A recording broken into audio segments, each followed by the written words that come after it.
Being crafty means being able to turn something old into something new. Most definitely. And today we're going to see how stencils can be used in more ways than one. Karen Boyer from Daisy Lane Scrapbooking and Craft Mall is here. You are a pro at this. I love what you do with Well, I am not a pro at wall stenciling, but I did grow up in the 90s, and I remember having stenciled walls on everything, right? And Grandma had it. It took a lot of time.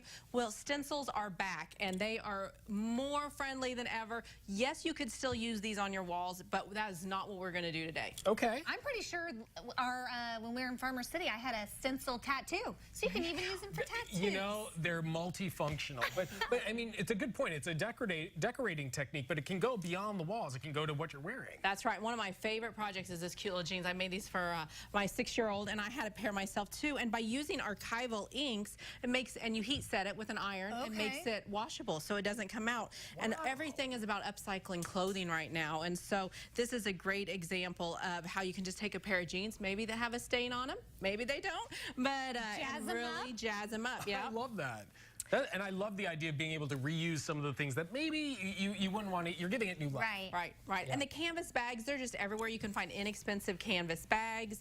And then this is an actual mini album, a photo album that has a lot of stenciling techniques on it. How did you get that glitter on there? That is a glitter paste. Oh, okay. And it goes on with a little bit of glue inside of it, kind of mixture with a palette knife, or you can brush it on. It's and then when it dries, the glitter. Little hint of bling on hint there. of bling. You always bring such amazing things. Like, if I wasn't a crafter, like, this makes me want to craft. Makes you want to craft. Well, it really speaking does. of wanting to craft, do you want to make Let's a card? do it. Okay, so one of our newest things that we carry are these Karen Burniston double stencils. And so what this does is this makes this cherry stencil very intricate, beautiful card, but it is so easy, and the whole stencil is in one piece. So we're going to use our archival inks today because I love the colors on it. And all you're going to do is use these foam daubers. They're by Ranger. They have removable pads so you can switch out your colors, but it really gives you a nice look. Now, keeping in mind, you can ink with your stencil. You can use paint, you can use the glitter paste like we were talking about. You can actually even spray, which is how we got that shaded effect there. What is it about archival ink that you like?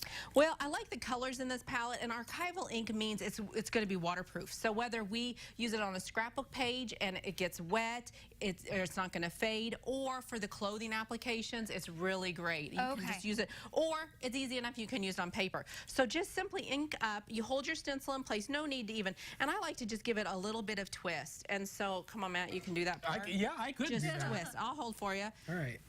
Like and this? The variations in color and stenciling is what we like. We don't want every cherry in this to be exactly the same color. So you could do some lighter, some dark. But yeah, that's the idea, right? Now, how are we going to get the stems on there? Because do you just overlay it? It is. It's simply an overlay.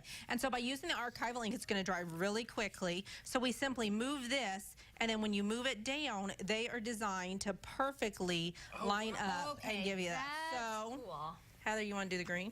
No, Matt's got it. I did the stir fry.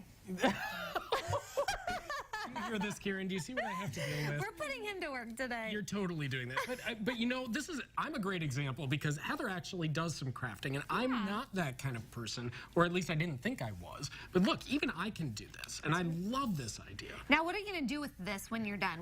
You're going to make a card? Right. I do a lot of these bases, and you can see here, that's all that card is. That is just simply some paper scraps and stenciled on there the cherries. And then look, there's a sunflower version of it too. So when you separate it, it's perfectly positioned, and look, it's got a great board around it. So there's about 3 or 4 different stencils that work in this 2-part by this designer, but there's also these stencils, which is how I got this little butterfly, and I got the butterfly in the bag. These are actually self-adhesive, and so, you know, we had to sit and hold that one. Well, these are going to stay in place. How long will it hold its stick?